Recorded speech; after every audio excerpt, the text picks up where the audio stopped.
அஸ்ஸலாமு அலைக்கும். எல்லாரும் நல்லா இருக்கீங்களா? இந்த வாரம் நம்ம சவுதி அரேபியா டிஷ் எப்படி செய்கிறதுன்னு சொல்லி பார்க்கலாமா? இது பேர் பிரியாணி கிடையாது, மக்பூஸ்.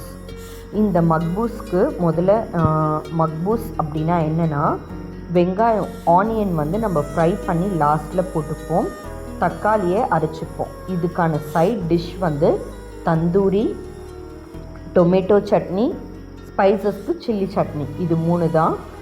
இப்போது இது எப்படி பண்ணுறதுன்னு சொல்லி நான் இதில் டீட்டெயிலாக கொடுத்துருக்கேன். ஸோ நீங்கள் எப்போ ஃப்ரீயாக இருக்கீங்களோ அப்போது இந்த வீடியோவை பாருங்கள், ஸ்கிப் பண்ணாமல் பாருங்கள். வாங்க இப்போ எப்படி செய்கிறதுன்னு சொல்லி பார்க்கலாம். ஃபஸ்ட்டு நமக்கு தேவையான அளவு எண்ணெய் ஊற்றிக்கோங்க. எண்ணெய் அதிகமாகவும் ஊற்றக்கூடாது, ஸோ நார்மலாக இருக்கிற மாதிரி பார்த்து ஊற்றிக்கோங்க.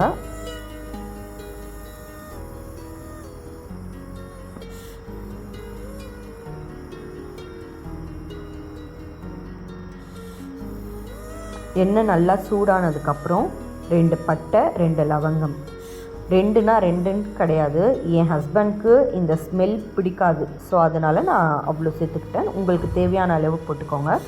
அந்த டொமேட்டோ நான் அரைச்சி வச்சுருந்தேன் இல்லையா, 4 டொமேட்டோ அரைச்சி வச்சுருந்தேன், அதுவும் அது கூட சேர்த்துக்கணும்.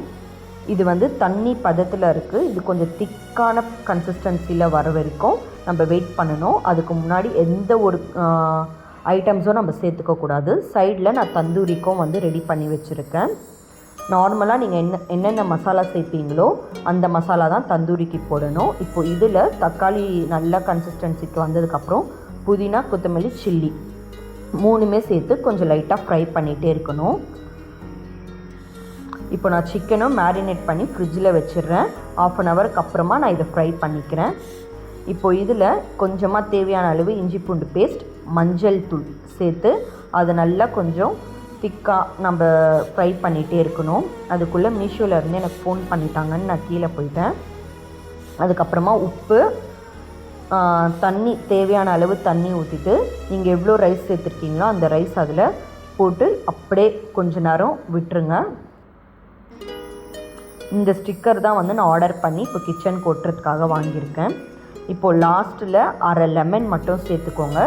சேர்த்து கொஞ்சமாக நெய், உங்களுக்கு தேவையான அளவு மட்டும் நெய் போட்டு, நான் colour powder, yellow colour powder தான் சேர்க்கணும், ஆரஞ்சு கலர் சேர்க்கக்கூடாது, போட்டு அது தம்க்கு விட்டுருங்க ஒரு 5 மினிட்ஸ்.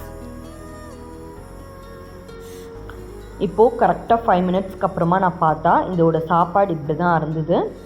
இப்போ சட்னிக்கு டொமேட்டோ, அதே மாதிரி கார்லிக், டொமேட்டோ எவ்வளோ சேர்க்குறீங்களோ கார்லிக்கும் அந்த அளவில் நீங்கள் சேர்த்து 2த்தையும் அரைச்சி நல்லா ஒரு 5 மினிட்ஸ் அடுப்பை ஆன் பண்ணி ஸ்லோ மோடில் ஆன் பண்ணி அதுக்கப்புறமா நீங்கள் ஆஃப் பண்ணிங்கன்னா அந்த தக்காளியோட கன்சிஸ்டன்சி, அந்த பச்சை ஸ்மெல்லாம் போயிட்டு உங்களுக்கு கரெக்டான திக்னஸில் வந்துடும். இப்போ நான் சைடில் தந்தூரிக்கும் நான் ஃப்ரை பண்ணி வச்சுட்டேன்.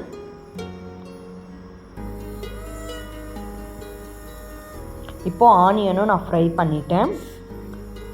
இப்போ இந்த சாப்பாடு பார்த்திங்களா, இப்போ இந்த சாப்பாட்டில் நம்ம என்னென்ன சேர்க்கலை, தயிரும் சேர்க்கலை, சிக்கனும் சேர்க்கலை, ஆனியனும் சேர்க்கலை, ஓகேவா? இப்போ தயிர் நம்ம இந்த சாப்பாட்டில் நம்ம தயிர் சேர்க்கக்கூடாது.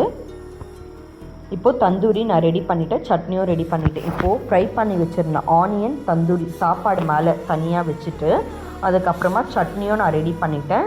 ஸ்பைசஸ்க்கு சில்லி சட்னி, வெறும் சில்லி பச்சை மிளகாவை மட்டும் அரைச்சிட்டு லைட்டாக தண்ணி விட்டு அரைச்சா இந்த கன்சிஸ்டன்சியில் வரும், தக்காளியும் இந்த கன்சிஸ்டன்சியில் வரும்.